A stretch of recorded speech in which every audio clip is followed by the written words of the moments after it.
Terima kasih atas waktu dan kesempatan buat saya. Perkenalkan, nama saya Ricardo Mukatanga dari Prodi PPN. Pengertian biologi. Biologi terdiri dari kata bios dan logos.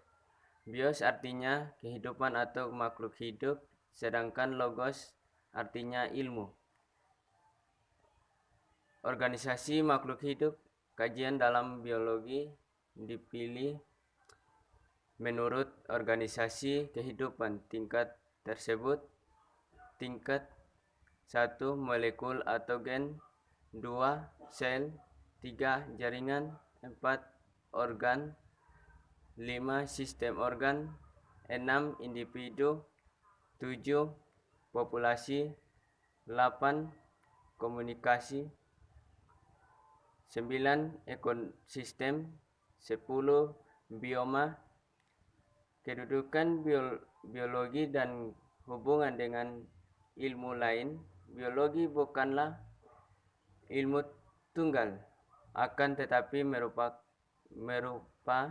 ilmu multidisipliner yang terkait erat dengan ilmu yang lainnya. Biologi juga terkait erat dengan ilmu lain seperti ilmu fisika. Cabang-cabang biologi: bonati mempelajari semua kehidupan tumbuh-tumbuh. 2. Zoologi mempelajari semua kehidupan hewan berdasarkan aspek-aspek tertentu dari makhluk hidup. Biologi dapat dibagi dalam beberapa cabang, yaitu morfologi mempelajari bentuk dan struktur suatu bentuk. Fisiologi mempelajari sifat faal dan cara kerja dari. Embriologi mempelajari perkembangan suatu organisasi dari mulai zoogot sampai menjadi dewasa. Ekologi mempelajari interaksi antara makhluk hidup dan lingkungan. Mikrobiologi mempelajari segala aspek kehidupan mikroorganisme yang berukuran mikroskop. Taksonomi mempelajari klasifikasi atau mengelompokkan makhluk hidup.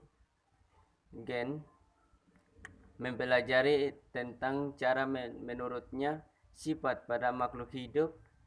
Evolusi mempelajari sukses dan perubahan-perubahan dari jenis makhluk hidup sepanjang waktu. Sitologi mempelajari susunan dan fungsi sel. Patologi mempelajari tentang seluruh bentuk penyakit. Pengertian sel.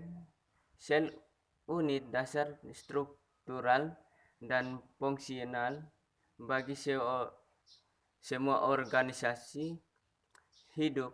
Sel merupakan unit terkecil menyusun tubuh makhluk hidup yang mampu melakukan proses kehidupan seperti reproduksi, respirasi, transportasi, ekstraksi, dan koordinasi. Sel tersebut sebagai unit terkecil karena sudah tidak bisa dibagi-bagi lagi menjadi bagian yang lebih kecil yang terdiri dari sel berkandung materi genetik, yaitu materi penentu sifat-sifat makhluk hidup. Sel prokaryotik. Struktur sel prokaryotik.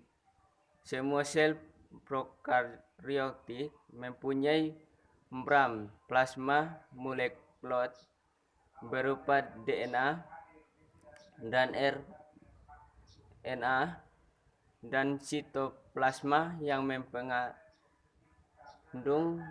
bimosop.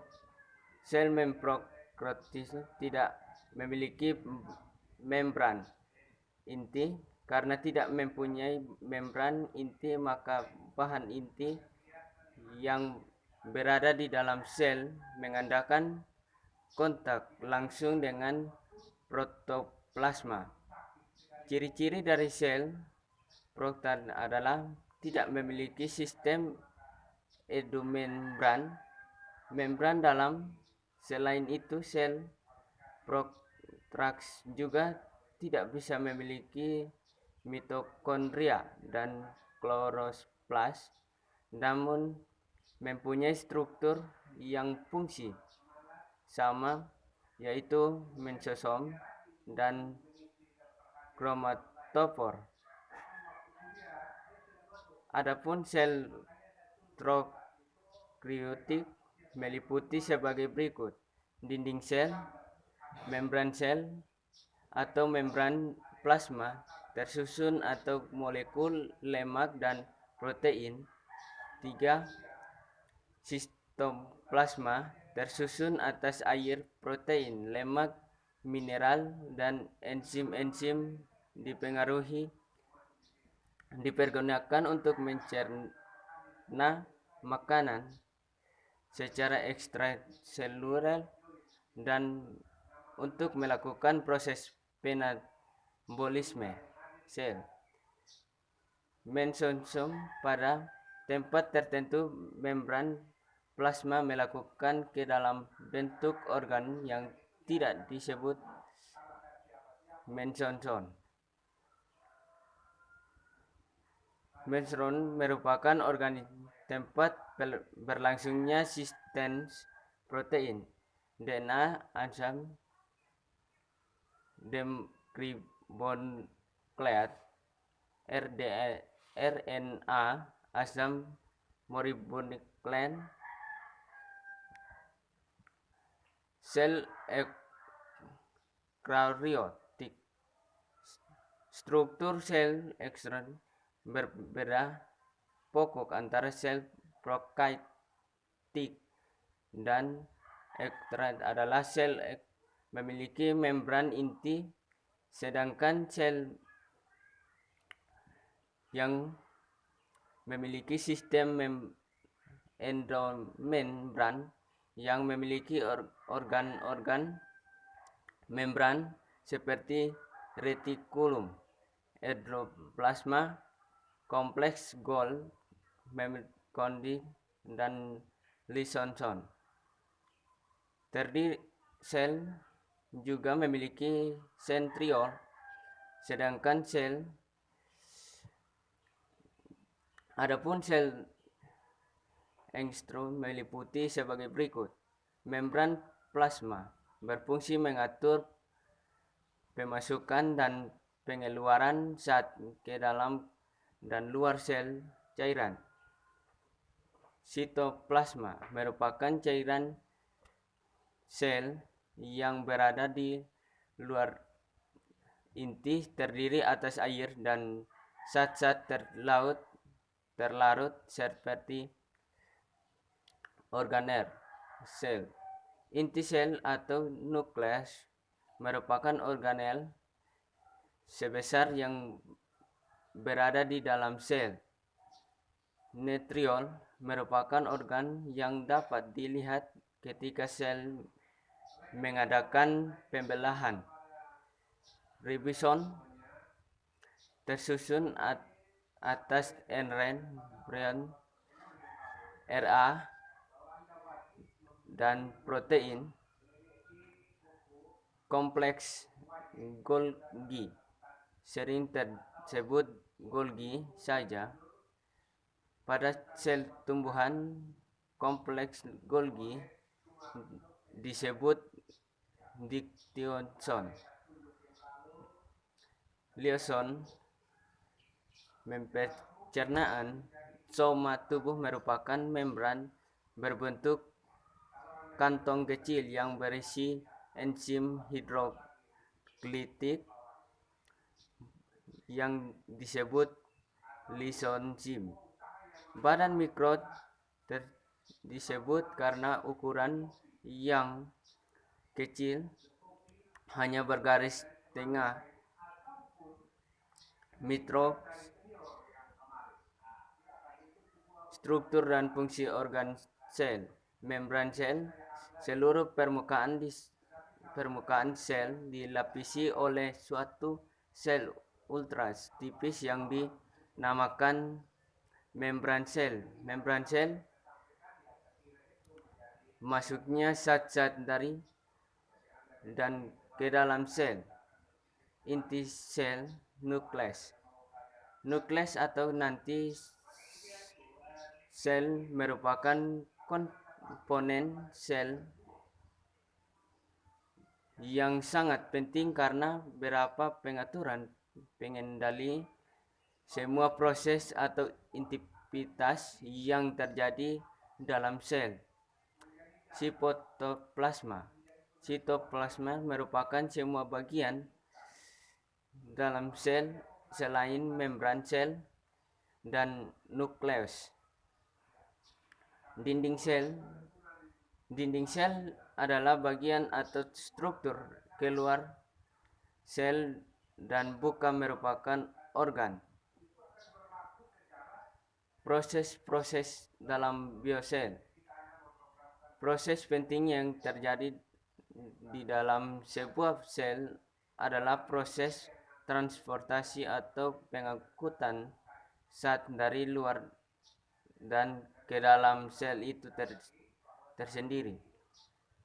Proses keluar masuknya bahan atau zat dari dan ke dalam sel disebut transportasi.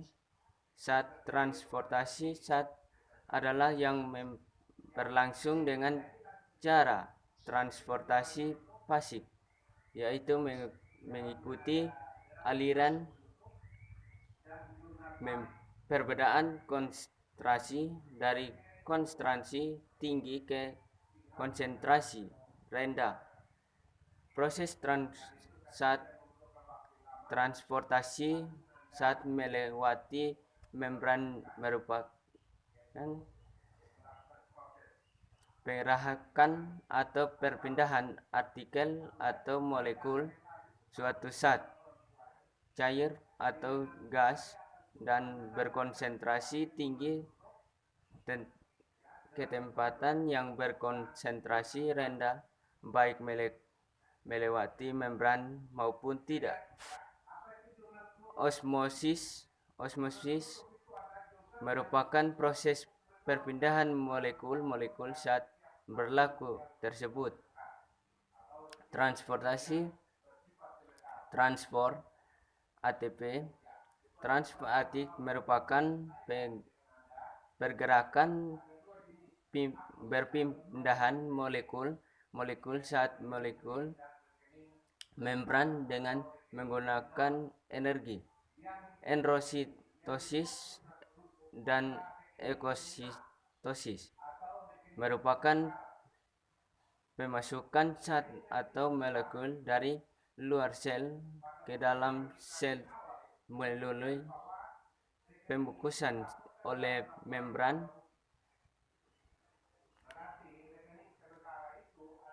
Kesimpulan, biologi tersebut terdiri dari kata bios dan logos. Bios artinya kehidupan atau makhluk hidup, artinya ilmu. Jadi biologi merupakan ilmu pengetahuan alam yang mempelajari tentang dunia dari segala aspek, baik itu tentang makhluk hidup, lingkungan, maupun interaksi sel. Sel merupakan unit terkecil dari makhluk hidup, tumbuhan dan hewan, dan tersusun sel-sel pada tempat tertentu berbentuk jaringan. Kajian dalam biologi dipilah-pilah menurut tingkatan organisasi kehidupan. Dari tingkatan molekul tersebut, jaringan organisme, populasi, komunitas, ekosistem bioma. Biologi bukanlah ilmu tunggal, akan tetapi berupa ilmu multidisipliner yang terkait erat dengan ilmu-ilmu yang lain. Perkembangan baru disiplin ilmu biologi yang berkaitan dengan ilmu-ilmu lain seperti dengan ilmu kimia telah melahirkan ilmu baru seperti transmakologi, biologi molekul, dan biologi.